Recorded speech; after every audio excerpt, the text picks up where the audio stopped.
De retour après cette pause musicale sud-africaine et afrikaner, nous reprenons le cours de notre émission. Et dans cette seconde partie, nous allons évoquer avec Bernard Luglan son dernier ouvrage, Histoire des Berbères, un combat identitaire plurimillénaire. Alors nous allons entrer dans le vif du sujet directement, mon cher PGL, en attaquant par... Déjà, un petit peu le pourquoi de cet ouvrage. Une question minée, une question controversée aujourd'hui avec justement au regard des printemps arabes, de l'identité arabo-islamique qui est souvent mise en avant pour l'Afrique du Nord. Donc, comment décliner cette question berbère? Oui, le grand problème, c'est que les Berbères sont les grands oubliés de l'histoire parce que l'Afrique du Nord n'est pas arabe.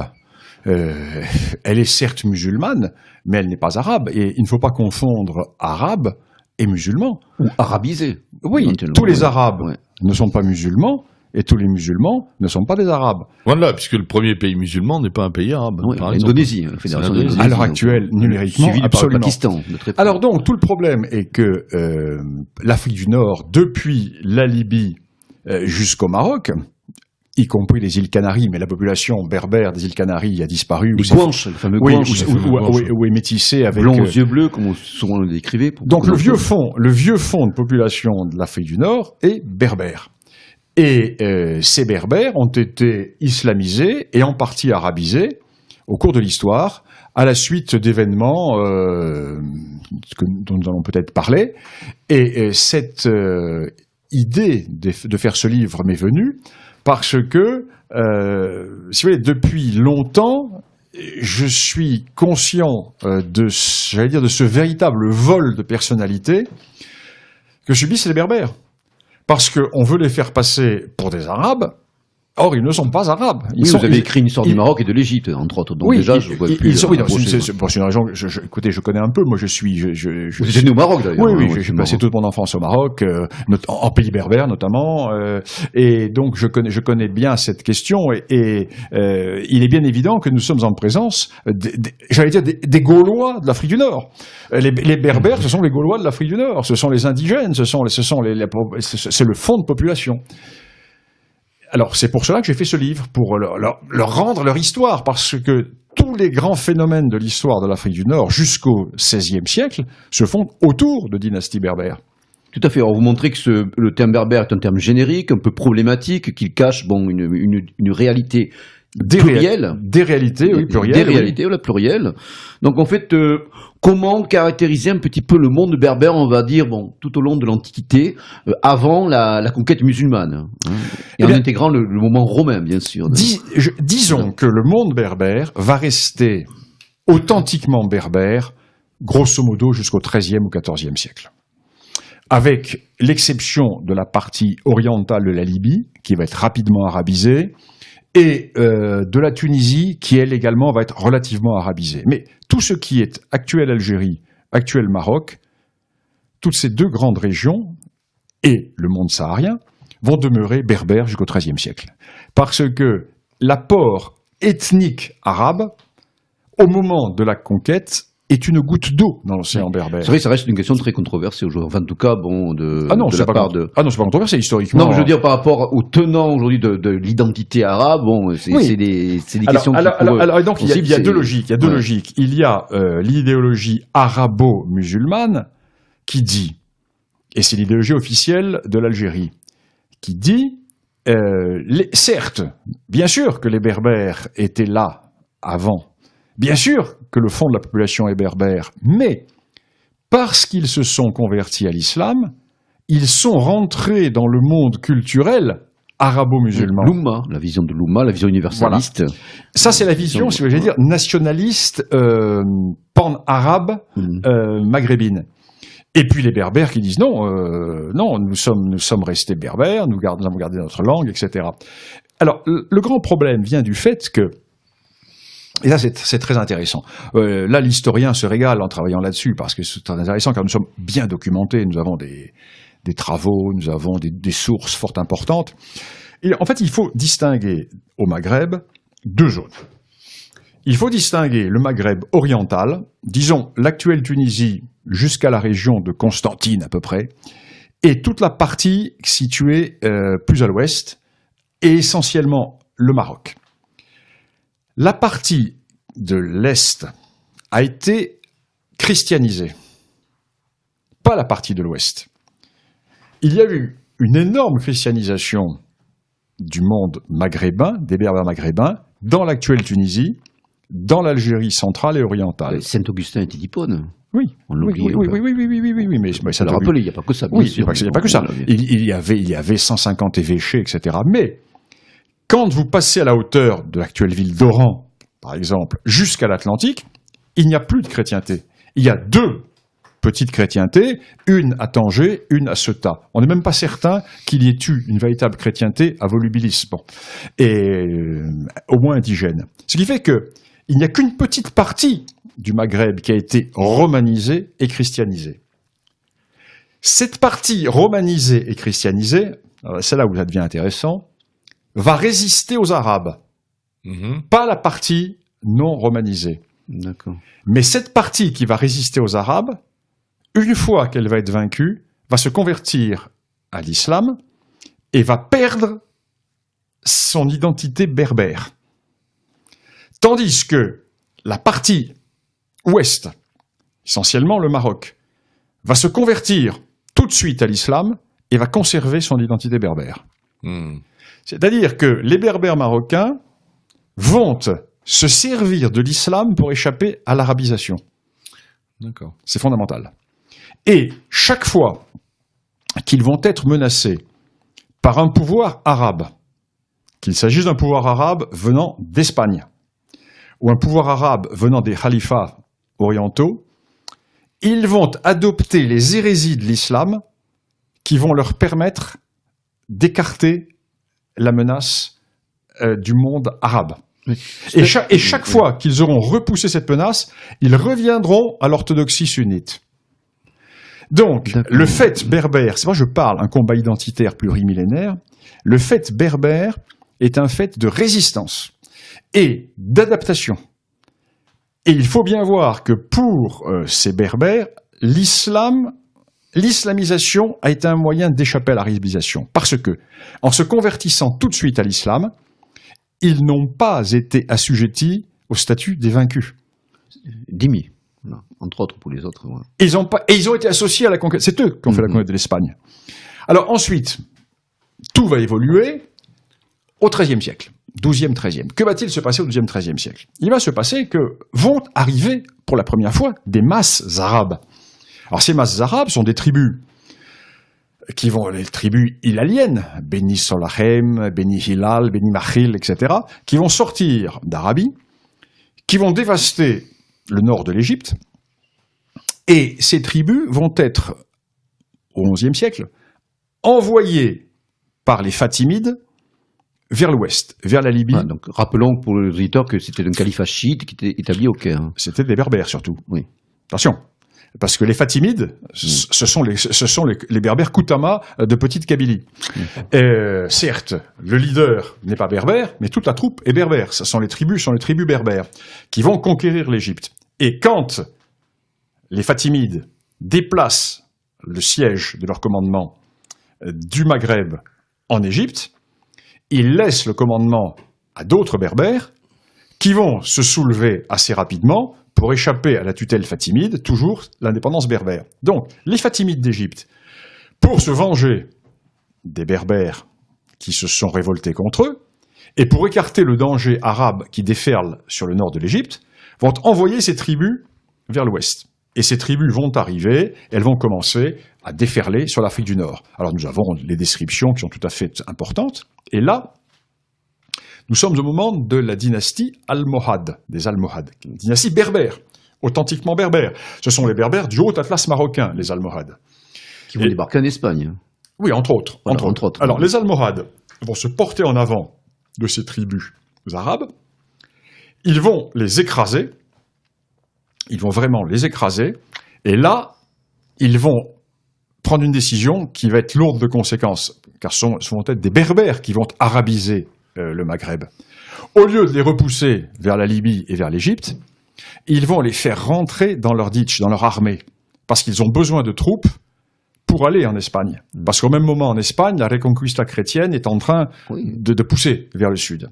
Donc, ils font rentrer ces tribus dans le service almohade et il les ramène avec eux vers l'actuel Maroc et il les installe dans la vallée de la Moulouya, donc entre l'Algérie et le Maroc, et ils vont les installer dans les plaines de Marrakech et surtout dans toute la région côtière et des Doukala marocaines. Et ces tribus arabes vont arabiser les Berbères de la région, à telle enseigne qu'aujourd'hui, dans ces régions, vous avez affaire à des Berbères qui pensent être d'ascendance arabe. Ah oui. Qui ont intériorisé complètement. Complètement. Ils ont totalement intériorisé. Et en Algérie, c'est la même chose. En Algérie, vous avez la majorité de la population qui est berbère, j'allais dire génétiquement, si on peut parler de génétique à ce propos, et qui pense être arabe. Alors, combien de fois je discutais avec des amis, ils me disent mais non, nous sommes arabes puisque nous descendons d'un tel, un tel. Je dis mais non, c'est une fausse généalogie. Parce que quand ton ancêtre, en 1000 et quelques, ou en 900 et quelques, ou en 1120, s'est converti à l'islam, il est rentré dans une kabila arabe. Et en entrant dans une kabila arabe, il a pris la généalogie de la famille qu'il avait convertie. D'accord. Ce qui fait que ils vont vous réciter une généalogie. Alors, les premiers spécialistes de l'Algérie ont dit oui, ils sont des Arabes, regardez la généalogie. Pas du tout. Ce sont des emprunts généalogiques. C'est-à-dire, on entre dans l'islam et on entre par le biais de quelqu'un qui vous a converti et vous adoptez sa généalogie. Donc nous sommes en présence d'Arabes, de Berbères, que l'on qualifie, comme disait, qu'on qualifie audacieusement d'Arabes. Pour revenir très rapidement aux données anthropologiques, vous précisez dans votre ouvrage que les Berbères sont de véritables autochtones en Afrique. Ah, complètement. Et vous reprenez un petit peu, dans l'éthnogénèse du peuple berbère, cette question des Afrasiens. D'où découlerait il y a deux choses. Il y a deux choses. Il y a l'aspect linguistique et il y a l'aspect, j'allais dire, génétique. Deux choses totalement différentes. Linguistiquement, nous sommes parfaitement documentés. La langue berbère est une langue afrasienne, c'est-à-dire ce qu'on appelait avant langue afro-asiatique. Pas afro-asiatique, c'est une langue afrasienne. Ce sont des langues qui sont toutes nées Éthiopie, Érythrée à peu près. Et cette langue a éclaté. Et de ce noyau afrasien qui éclate il y a 15 000 ans à peu près, vont surgir trois rameaux. Un rameau qui va donner naissance à l'arabe et à l'hébreu, et non pas sémitique, et non pas à l'hébreu et à l'arabe, à l'arabe et à l'hébreu. Un autre rameau qui va donner naissance à l'ancien égyptien, et un autre qui va donner naissance aux berbères. Je ne parle pas des rameaux sud, je parle uniquement des rameaux nord. Alors donc, au point de vue linguistique, nous sommes bien documentés. Mais, au point de vue génétique, les Berbères sont les indigènes qui ont toujours habité là, toujours habité dans cette partie de l'Afrique du Nord, avec bien entendu des apports venus d'Europe. Alors, ce qui est très intéressant, c'est que l'archéologie, etc., a bien montré que par les deux zones de contact les plus proches avec l'Europe, c'est-à-dire l'Espagne et la Tunisie et la Sicile, nous avons des apports qui viennent d'Europe aussi. Donc, population indigène qui a toujours été là, qui reçoit des apports européens, et qui, ensuite, va recevoir énormément d'apports à l'époque carthaginoise, avec les Sémites qui arrivent de Phénicie, à l'époque romaine, avec des troupes qui arrivent de partout. Par exemple, il y a des garnisons romaines, des garnisons qui sont d'origine danubienne. Bon, ces gens restent sur place. Bon, il y a donc les Vandales plus tard. Vandales plus tard. Ensuite, tout ce mélange qui résulte des arrivées des Turcs, etc. Et des esclaves, africains, subsahariens aussi. Oui, bien entendu, surtout au Maroc. Oui. Et également énormément d'Européens, parce que à l'époque des Almoravides, empire berbère, rigoriste, etc., il y a des régiments entiers de chrétiens. Oui. Même de Slaves, il y en avait en Espagne. Mais ce ne sont pas des esclaves, ce sont pas des esclaves. Non, des Slaves, je veux dire, des Slaves. Je parle des régiments entiers. Quand on voit ou bien les Castillans ou les Aragonais, et ils ont leur garnison, etc., ces gens font souche sur place. Donc, il y a, si vous voulez, un mélange qui est considérable. C'est vrai que vous avez des types physiques totalement différents. Alors, les types il y a un panel très ouvert, physique. Vous avez, je raconte toujours cette histoire. On entend parler des complexions claires qu'on pouvait trouver dans certains points de Kabylie. Écoutez, je raconte toujours l'histoire. Un jour, j'étais sur Royal Air Maroc, une hôtesse qui me sert un café, et je lui dis vous êtes de telle tribu du Rif. Et elle me dit, mais comment vous le savez? Je dis, parce que vous êtes rousse, vous avez les yeux verts, et vous avez des taches de rousseur, et vous ressemblez à une Irlandaise. Donc vous êtes de telle tribu. Elle me dit, oui, c'est vrai. Mais au même moment, vous avez le pilote qui peut être totalement noir. Parce que lui, ça va être un berbère du Sud, dont les grands-pères... négrifiés, quoi, voilà. Dont les grands-pères avaient des femmes esclaves, et dans les mêmes familles, vous avez des blonds et des noirs qui sortent. Donc vous avez un mélange, un panel... Maintenant, c'est la langue qui les distingue, hein, la langue. C'est une histoire passionnante, cette histoire des Berbères. Parce que complexe mais passionnant. Oui. Alors justement, ce fait de berbère, comment il se décline à l'époque ottomane, hein, donc, entre, on va dire, bon, le fait almorade, dont vous venez de parler, et puis, bon... Disons que le Maghreb, jusqu'au XVe siècle, est gouverné par des dynasties berbères. Et puis, à partir disons, grosso modo, le XVIe siècle, XVIIe siècle, il y a un basculement qui va se produire. Toute la partie centrale, orientale, va passer sous contrôle ottoman, et la partie occidentale, c'est-à-dire l'actuel Maroc, sous le contrôle d'une dynastie arabe, les Alaouites, qui sont toujours au pouvoir au Maroc. Et donc, à l'époque ottomane, le Maroc va lutter contre les Ottomans, et toute la partie l'Algérie, Tunisie et Libye actuelle, ce sont des possessions, des bellicats ottomans. Voilà, oui, avec les fameux des barbaresques qui feront régner aussi une insécurité assez constante dans cette partie de la Méditerranée, entre autres. Oui. Disons jusqu'à la fin, disons jusque dans les années 1780. Après, ça se calme. 85, 90. Il va y avoir encore des expéditions, effectivement. Après, disons dans les années 1830, quand se fait la conquête de l'Algérie, le phénomène a quasiment disparu. Alors, au moment du débarquement des Français, que ce soit sur un mode colonial ou de protectorat, quel va être un peu le traitement qui sera réservé aux Français, aux Berbères par l'administration française? Est-ce qu'il y aura vraiment une politique on va distinguer un petit peu, on va jouer c'est très intéressant. Distinguons l'Algérie et le Maroc. Ce sont deux aspects différents. Alors en Algérie, administration militaire jusqu'en 1870-71, avec les bureaux arabes, et à partir de 1871, l'Empire, donc Napoléon III est renversé, la République est le gouvernement provisoire, et à partir de ce moment-là, l'administration civile s'installe en Algérie. Et à partir de ce moment-là, l'Algérie française est morte. L'Algérie française est morte en 1871, quand on a supprimé les bureaux arabes, c'est-à-dire les officiers qui administraient les tribus, et qu'on les a remplacés par des fonctionnaires, avec tout ce que la France a de plus caricatural dans son aspect fonctionnariat. On remplace les officiers qui parlaient la langue du pays, qui connaissaient, qui étaient respectés, qui défendaient les tribus, etc., par des fonctionnaires, hier préfet du Rhône, le lendemain préfet de Constantine. Donc, terminé. On peut dire que l'Algérie va disparaître à ce moment, française est condamnée. Soulèvement des Kabyles, avec le soulèvement de Mokrani. Mokrani qui dit « Moi, je consens à obéir à un officier, mais je n'obéirai jamais à un marchand. » Saint réflexe. Très sain réflexe. Et bien entendu, la République jacobine écrase la Kabylie, écrase Mokrani. Et les Kabyles vont être considérés ensuite comme des trublions. Alors que les zones dites arabes ne vont pas bouger. Les zones dites arabes vont pas bouger, au contraire, elles vont fournir des troupes à l'armée française pour aller lutter contre les Kabyles. Ce qui fait que la France va toujours se méfier de la Kabylie. Et d'ailleurs, en 54, ce sont les Kabyles et les Chaouia, les gens des Aurès qui vont se soulever. Ce ne sont pas les zones arabes. Au Maroc, c'est totalement différent. Au Maroc, c'est totalement différent parce que l'IOT, je vous disais tout à l'heure, l'IOT est l'archétype du colonisateur intelligent et réaliste. Mais l'IOT a cassé la berbérité au Maroc, il faut bien le voir. Parce que l'IOT est envoyé au Maroc pour restaurer le pouvoir du sultan. Or, c'est un pouvoir arabe. Et quelle est la situation du Maroc quand arrive l'IOT dans les années 1910-1912 ? Eh bien, c'est-à-dire que les tribus berbères sont en dissidence depuis quelques dizaines d'années. Elles refusent de prêter serment au sultan. Elles refusent d'obéir au sultan. Ou alors elles vont soutenir tel ou tel candidat. Il n'y a plus, si vous le voulez, la beïa, c'est-à-dire la beïa, le serment, le système politique marocain, les chefs de tribu viennent prêter la beïa, c'est-à-dire le serment d'obéissance au sultan, et en échange, le sultan redonne l'autorité aux chefs sur les tribus.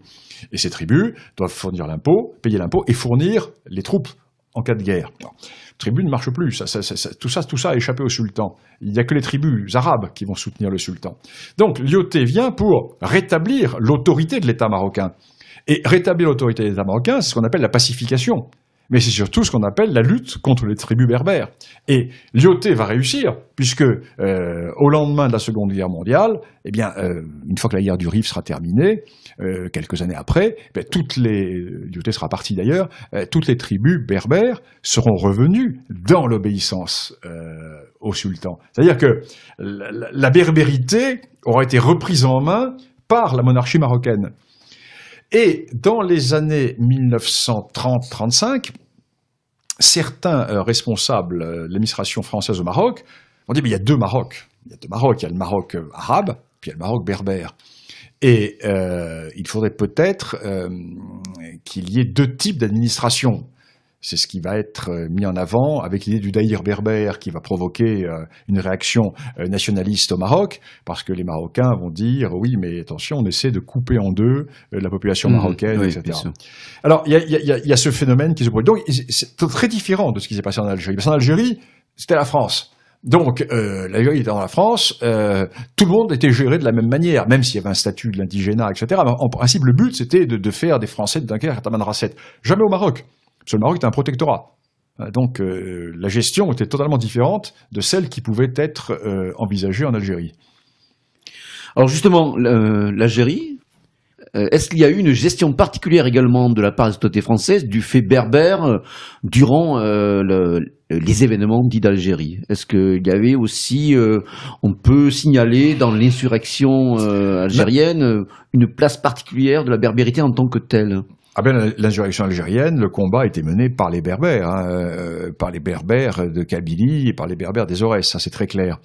Alors, les Berbères qui se sont fait, j'allais dire, rouler dans la farine par les tenants de la ligne arabo-nationaliste, parce que ce sont les Berbères qui vont faire la guerre contre les Français, qui vont se faire écraser militairement par les Français, qui vont donc mourir, et qui vont se retrouver très affaiblis en 1962, au moment de l'indépendance, et qui vont se faire totalement supplanter par l'armée des frontières, qui est dirigée par Boumedienne et qui va mettre Ben Bella au pouvoir. Comment pouvait-on, par exemple, considérer un Messali Hadj de... Ah, c'est pas un berbère du tout. Messali Hadj, non, mais lui est un tenant de la ligne arabo-musulmane.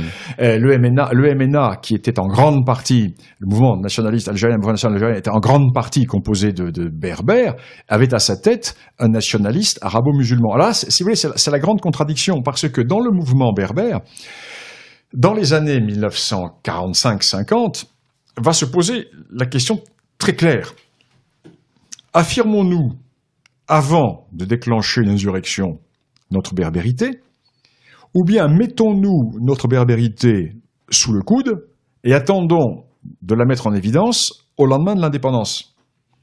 Et j'allais dire, les tenants du courant arabo-musulman vont posséder totalement les berbères. Ils m'ont dit, écoutez, ne parlons pas de berbérité, la priorité c'est de lutter contre les Français, donc parlons du nationalisme algérien. Ce qui fait que les berbères vont rentrer dans la lutte contre la France en laissant de côté leurs revendications berbères. Aucun des grands textes de l'indépendance algérienne ne fait allusion à la berbérité.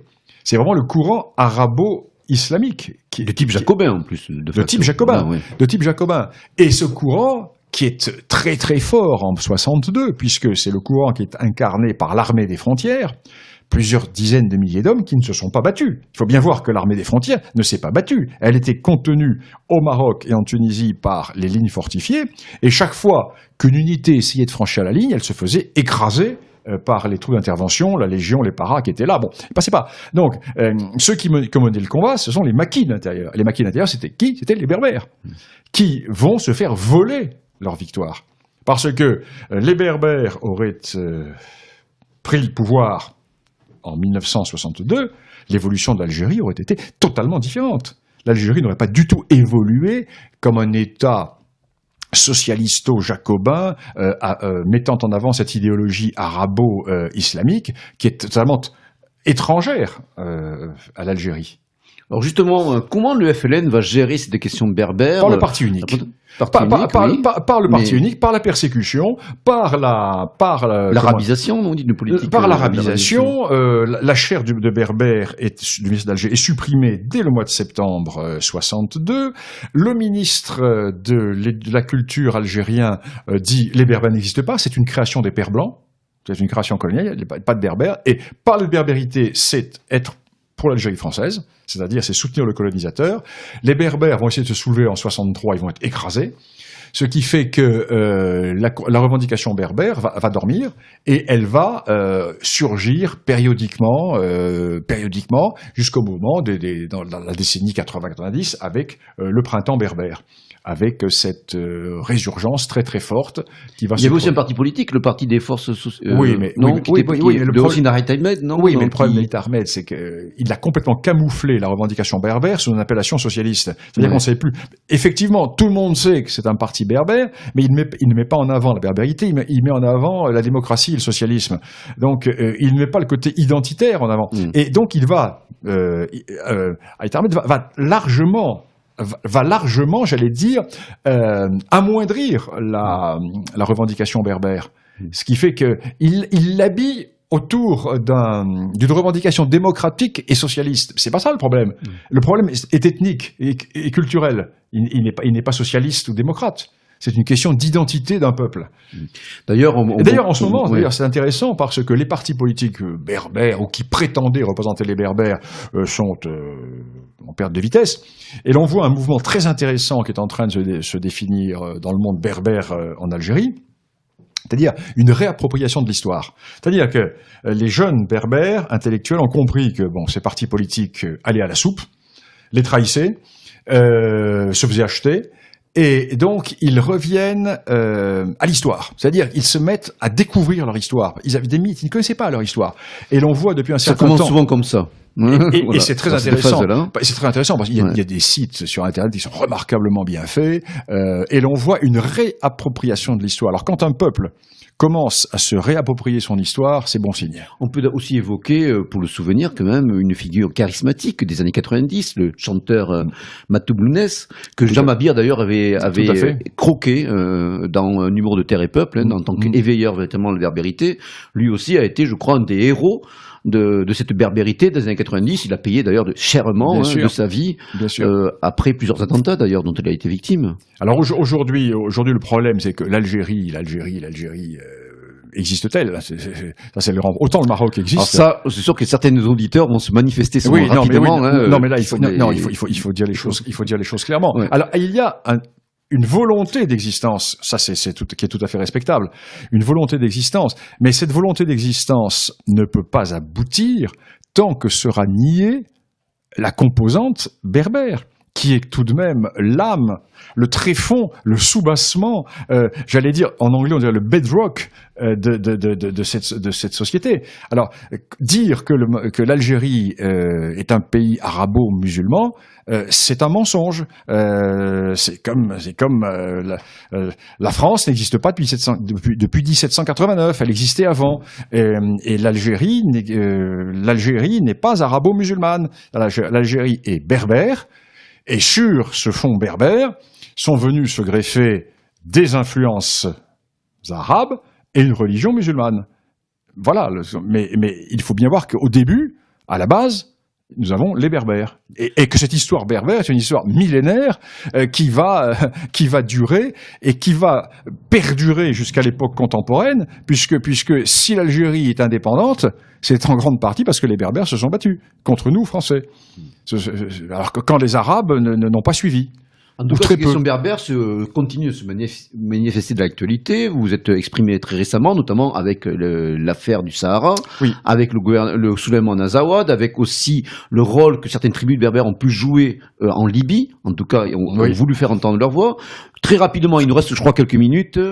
Pouvez-vous rapidement tracer le trait des évolutions en cours concernant justement le rôle des Berbères dans cette région? Alors, il y a un réveil, une renaissance berbère qui est tout à fait détonnante. En Libye, par exemple, personne ne savait qu'il y avait des Berbères. On a découvert qu'il y avait des Berbères à l'occasion des événements de l'année dernière. Or, toute la partie située à l'extrême ouest... C'est le Fezzan, non, plutôt? Non, je parle de la partie... dans le Fezzan, il y a des Toubous et des Touaregs. Non, les Berbères berbérophones, qui sont apparentés aux Berbères d'Afrique du Nord, sont dans l'extrême ouest de la Libye, dans le Djebel Nefouza. D'accord. Avec un débouché sur la mer. Alors, ce qui était intéressant, c'est que les statistiques officielles à l'époque de Kadhafi disaient il y a 5-6% de Berbères en Libye. C'est faux. Il y en a beaucoup plus de berbérophones. Et ce qui est intéressant surtout, c'est de voir que 90% de ces Berbères vivent en Tripolitaine, c'est-à-dire dans la partie ouest. D'accord. Et 100% de ces Berbères vivent dans l'extrême ouest de la Tripolitaine. Ce qui fait que la partie de l'extrême ouest de la Tripolitaine est une partie à majorité berbère, divisée en deux. Les Berbères berbérophones et les Berbères arabophones. Mais ce sont les mêmes, ce sont les cousins, ce sont les mêmes tribus. Certaines ont pris la langue arabe et d'autres ont gardé la langue berbère. Donc il y a un réveil très important qui se fait dans cette zone et ce sont les deux brigades berbères qui ont pris Tripoli. C'est eux qui ont gagné la guerre. Ce sont les seuls qui se soient battus. Les autres ne sont pas battus contre Kadhafi. Tiraient des coups de fusil, partaient, etc. Il n'y a pas eu de guerre. Les seuls qui se soient battus, ce sont les deux brigades berbères. L'une berbère berbérophone et l'autre berbère arabophone de Nefouza et de la région. Réveil berbère également, à l'heure actuelle, dans l'Azawad. Dans l'Azawad, avec les Touaregs. Mais attention, Mali, voilà. mais attention, là on confond beaucoup de choses, parce que l'Azawad n'est pas uniquement Touareg, il n'est pas uniquement berbère, il y a trois Azawad. L'Azawad, c'est toute la partie nord du Mali, c'est une immense région. Les Berbères, donc les Touaregs, n'occupent, leur homeland n'est qu'une petite partie de l'Azawad. C'est la partie centre-est de l'Azawad. Toute la partie ouest de l'Azawad est arabe, ou berbéro-arabe, avec les tribus qui sont les tribus arabes, ou qui se revendiquent comme tribus arabes, et qui traditionnellement luttaient contre les Berbères. Et au moment de la période coloniale, nous nous sommes appuyés, nous, sur les tribus arabes Chamba contre les Touaregs. Donc il y a des vieilles rivalités entre ces tribus. Puis le troisième Azawad, c'est l'Azawad du fleuve Niger, qui lui est un Azawad composite, avec certaines Touaregs, certaines tribus Touaregs, Imrad notamment, et puis des Songhai, des Peuls, des Maures, etc. Donc il y a trois Azawads. Mais les Touaregs, à l'heure actuelle, sont effectivement soulevés dans leur parti. Alors toute la question est de savoir, sont-ils, oui ou non, gangrénés par les islamistes? Je pense que le danger islamiste en zone de Touareg a été beaucoup grossi. Le problème, c'est que si les Touaregs sont acculés, ils vont tendre la main à qui leur tendra. Et je pense que nous avons raté une bonne occasion de redistribuer les cartes dans la zone en appuyant les Berbères. Il eût fallu les appuyer d'une manière ou d'une autre. Et là, si se dessine une intervention ouest-africaine, bien entendu encadrée par les Occidentaux, nous risquons d'avoir un résultat assez contraire, c'est-à-dire de pousser peut-être ces gens dans les bras des islamistes qu'ils détestent. Ils les détestent parce que chez les Touaregs, ce sont les hommes qui sont voilés et pas les femmes. Il y a donc une approche qui est totalement différente dans la conception de l'islam. Ce n'est pas du tout un islam rigoriste comme l'islam salafiste. Le monde touareg est imperméable à l'islam salafiste. C'est un islam composite. Certains commentateurs des événements de cette région ont parlé aussi d'une ingérence américaine dans ces événements. Je pense notamment à l'article de Michel Lhomme qui a été publié récemment sur la Grande Toile, où il parlait justement d'ingérence américaine à propos des membres du gouvernement malien et de certains groupes salafistes qui pourraient être comme Al-Qaïda Maghreb islamique, plus ou moins des émanations, en tout cas manipulées par des services atlantistes, en tout cas des services américains. Que pensez-vous de cette approche, de cette thèse? Moi, je ne suis pas du tout complotiste. Oui, non, mais c'est pas des complotistes. Donc, moi, j'ai un réaliste. Des ingérences géopolitiques. Oui, voilà, donc, en tant que réaliste, je dis à qui profite AQMI? Parce que AQMI, mon opinion profonde, c'est qu'AQMI n'existe quasiment pas. Acme, c'est un label aussi. C'est 300, 400 combattants sur une étendue grande comme une fois et demie la France, qui ont une puissance de nuisance, effectivement. Tu vois, c'est un essaim de prise d'otage. Dans notre train de communication, ça frappe les esprits, ça frappe les opinions, ça joue son rôle. C'est un essaim de guêpe. C'est un essaim de guêpe, mais c'est pas un danger territorial. Non.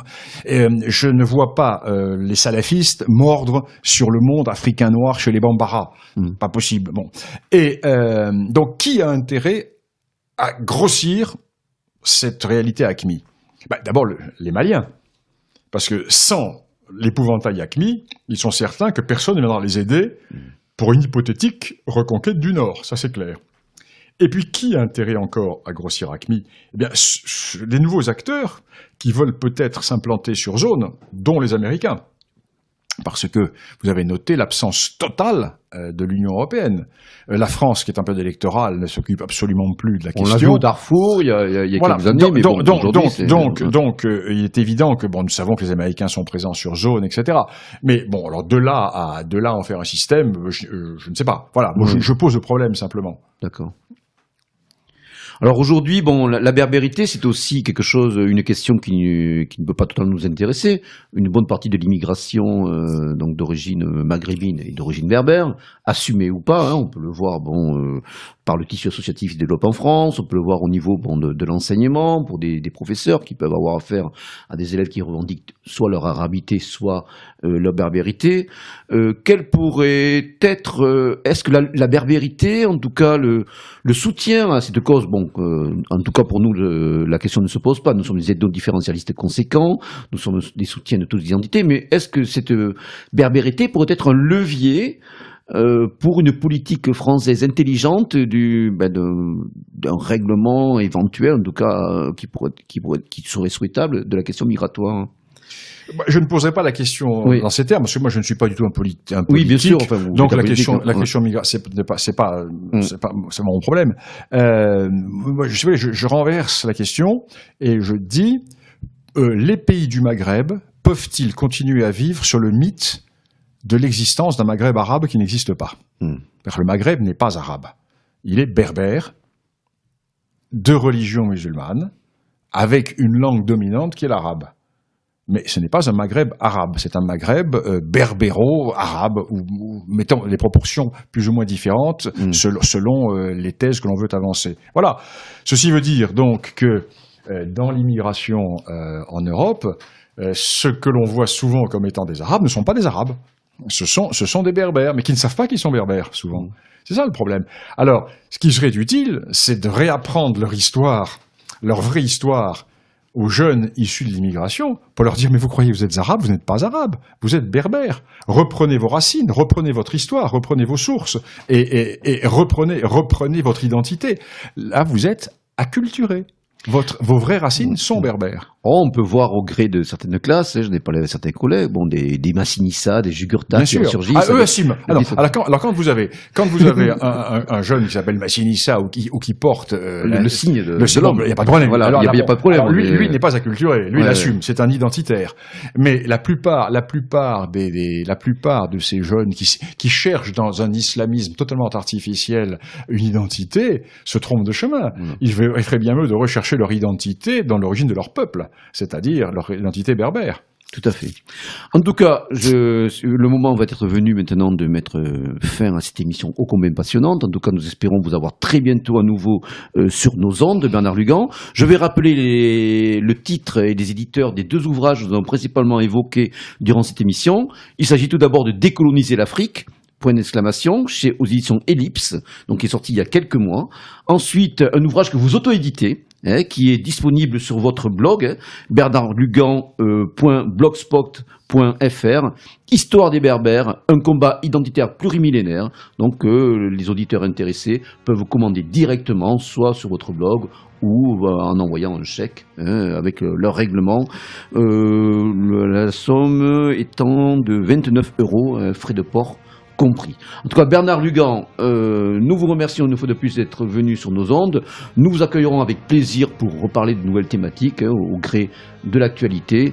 Et nos auditeurs, restez toujours en éveil. N'hésitez pas donc à acheter les ouvrages de Bernard Lugan pour ces thématiques et un regard nécessaire que nous devons porter sur ce continent africain. Et plus que jamais, à l'abordage et pas de quartier.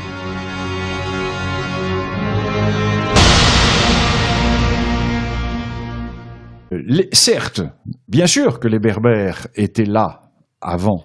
Bien sûr que le fond de la population est berbère. Mais parce qu'ils se sont convertis à l'islam, ils sont rentrés dans le monde culturel arabo-musulman. L'Oumma, la vision de l'Oumma, la vision universaliste. Voilà. Ça, c'est la vision, si je veux dire, nationaliste, pan-arabe, maghrébine. Et puis les Berbères qui disent non, nous sommes restés berbères, nous avons gardé notre langue, etc. Alors, le grand problème vient du fait que, et là c'est très intéressant, là l'historien se régale en travaillant là-dessus, parce que c'est très intéressant, car nous sommes bien documentés, nous avons des travaux, nous avons des sources fort importantes. Et en fait, il faut distinguer au Maghreb deux zones. Il faut distinguer le Maghreb oriental, disons l'actuelle Tunisie jusqu'à la région de Constantine à peu près, et toute la partie située plus à l'ouest, et essentiellement le Maroc. La partie de l'est a été christianisée, pas la partie de l'ouest. Il y a eu une énorme christianisation du monde maghrébin, des Berbères maghrébins, dans l'actuelle Tunisie, dans l'Algérie centrale et orientale. Saint-Augustin était d'Hippone. Oui, on l'oublie. Oui, mais ça le rappeler, il n'y a pas que ça. Oui, il n'y a pas que ça. Il y avait 150 évêchés, etc. Mais quand vous passez à la hauteur de l'actuelle ville d'Oran, par exemple, jusqu'à l'Atlantique, il n'y a plus de chrétienté. Il y a deux petites chrétientés, une à Tanger, une à Ceuta. On n'est même pas certain qu'il y ait eu une véritable chrétienté à Volubilis, et au moins indigène. Ce qui fait que il n'y a qu'une petite partie du Maghreb qui a été romanisée et christianisée. Cette partie romanisée et christianisée, c'est là où ça devient intéressant, va résister aux Arabes, pas la partie non romanisée. D'accord. Mais cette partie qui va résister aux Arabes, une fois qu'elle va être vaincue, va se convertir à l'islam et va perdre son identité berbère. Tandis que la partie ouest, essentiellement le Maroc, va se convertir tout de suite à l'islam et va conserver son identité berbère. C'est-à-dire que les Berbères marocains vont se servir de l'islam pour échapper à l'arabisation. D'accord. C'est fondamental. Et chaque fois qu'ils vont être menacés par un pouvoir arabe, qu'il s'agisse d'un pouvoir arabe venant d'Espagne, ou un pouvoir arabe venant des khalifats orientaux, ils vont adopter les hérésies de l'islam qui vont leur permettre d'écarter la menace du monde arabe. Et chaque fois qu'ils auront repoussé cette menace, ils reviendront à l'orthodoxie sunnite. Donc, le fait berbère, c'est moi je parle, un combat identitaire plurimillénaire, le fait berbère est un fait de résistance et d'adaptation.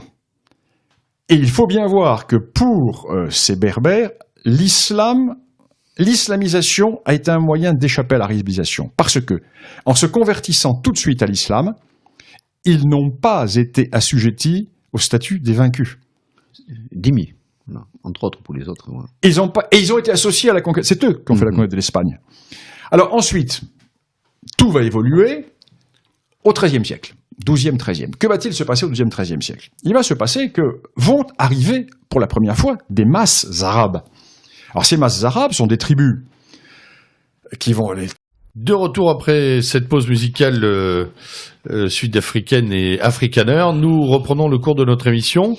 Et dans cette seconde partie, nous allons évoquer avec Bernard Luglan son dernier ouvrage, Histoire des Berbères, un combat identitaire plurimillénaire. Alors nous allons entrer dans le vif du sujet directement, mon cher PGL, en attaquant par...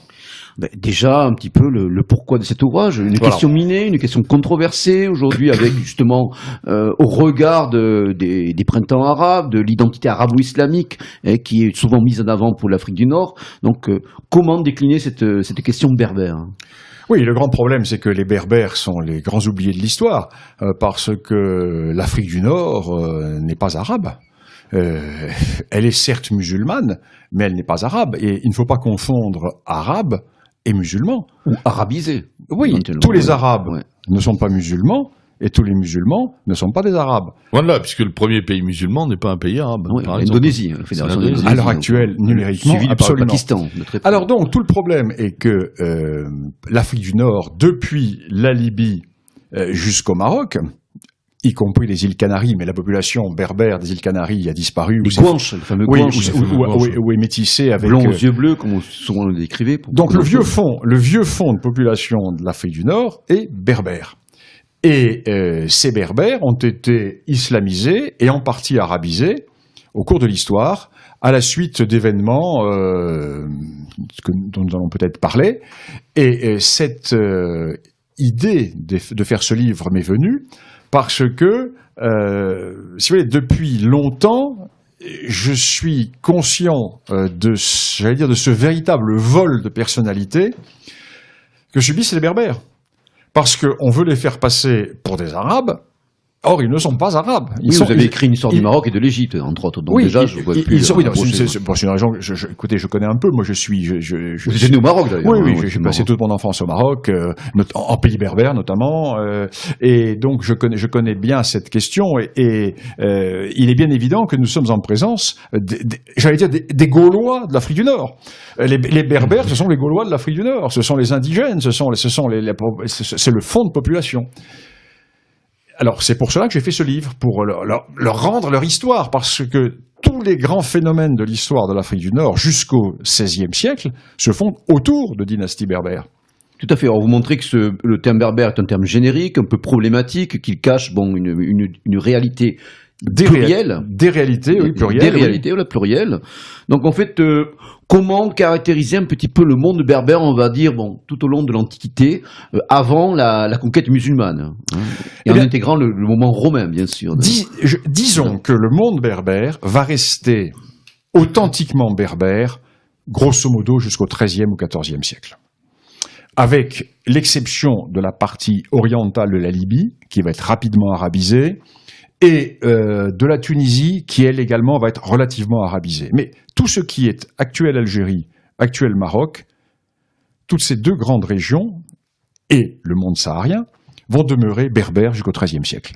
Parce que l'apport ethnique arabe, au moment de la conquête, est une goutte d'eau dans l'océan berbère. C'est vrai que ça reste une question très controversée aujourd'hui. Enfin, en tout cas, c'est pas controversé historiquement. Non, je veux dire par rapport aux tenants aujourd'hui de l'identité arabe, c'est des questions alors, donc, il y a deux logiques. Il y a deux logiques. Il y a l'idéologie arabo-musulmane qui dit, et c'est l'idéologie officielle de l'Algérie, qui dit tribus hilaliennes, Beni Solahem, Beni Hilal, Beni Makhil, etc., qui vont sortir d'Arabie, qui vont dévaster le nord de l'Égypte, et ces tribus vont être, au XIe siècle, envoyées par les Fatimides vers l'ouest, vers la Libye. Donc, rappelons pour les auditeurs que c'était un califat chiite qui était établi au Caire. C'était des Berbères surtout. Oui. Attention, parce que les Fatimides, ce sont les Berbères Koutama de Petite Kabylie. Certes, le leader n'est pas berbère, mais toute la troupe est berbère. Ce sont les tribus berbères qui vont conquérir l'Égypte. Et quand les Fatimides déplacent le siège de leur commandement du Maghreb en Égypte, ils laissent le commandement à d'autres berbères qui vont se soulever assez rapidement pour échapper à la tutelle fatimide, toujours l'indépendance berbère. Donc, les Fatimides d'Égypte, pour se venger des Berbères qui se sont révoltés contre eux, et pour écarter le danger arabe qui déferle sur le nord de l'Égypte, vont envoyer ces tribus vers l'ouest. Et ces tribus vont arriver, elles vont commencer à déferler sur l'Afrique du Nord. Alors nous avons les descriptions qui sont tout à fait importantes, et là, nous sommes au moment de la dynastie almohade, des Almohades, une dynastie berbère, authentiquement berbères. Ce sont les berbères du haut Atlas marocain, les Almohades. Qui vont débarquer en Espagne. Oui, entre autres. Voilà, entre autres. Alors, les Almohades vont se porter en avant de ces tribus arabes. Ils vont les écraser. Ils vont vraiment les écraser. Et là, ils vont prendre une décision qui va être lourde de conséquences, car ce vont être des berbères qui vont arabiser le Maghreb. Au lieu de les repousser vers la Libye et vers l'Égypte, ils vont les faire rentrer dans leur ditch, dans leur armée, parce qu'ils ont besoin de troupes pour aller en Espagne. Parce qu'au même moment, en Espagne, la Reconquista chrétienne est en train de pousser vers le sud. Donc, ils font rentrer ces tribus dans le service almohade, et ils les ramènent avec eux vers l'actuel Maroc, et ils les installent dans la vallée de la Moulouya, donc entre l'Algérie et le Maroc, et ils vont les installer dans les plaines de Marrakech, et surtout dans toute la région côtière et des Doukala marocaines. Et ces tribus arabes vont arabiser les berbères de la région, à telle enseigne qu'aujourd'hui, dans ces régions, vous avez affaire à des berbères qui pensent être d'ascendance arabe. Ah oui, oui. Qui ont intériorisé complètement. Complètement. Ils ont totalement intériorisé. Et en Algérie, c'est la même chose. En Algérie, vous avez la majorité de la population qui est berbère, j'allais dire génétiquement, si on peut parler de génétique à ce propos, et qui pense être arabe. Alors, combien de fois je discutais avec des amis, ils me disent mais non, nous sommes arabes puisque nous descendons d'un tel. Je dis mais non, c'est une fausse généalogie. Parce que quand ton ancêtre, en 1000 et quelques, ou en 900 et quelques, ou en 1120, s'est converti à l'islam, il est rentré dans une kabila arabe. Et en entrant dans une kabila arabe, il a pris la généalogie de la famille qu'il avait convertie. D'accord. Ce qui fait qu'ils vont vous réciter une généalogie. Alors, les premiers spécialistes de l'Algérie ont dit, mais oui, ils sont des Arabes, regardez la généalogie. Pas du tout. Pas du tout. Ce sont des emprunts généalogiques. C'est-à-dire, on entre dans l'islam et on entre par le biais de quelqu'un qui vous a converti et vous adoptez sa généalogie. Donc nous sommes en présence d'Arabes, de Berbères, que l'on qualifie, comme disait, qu'on qualifie audacieusement d'Arabes.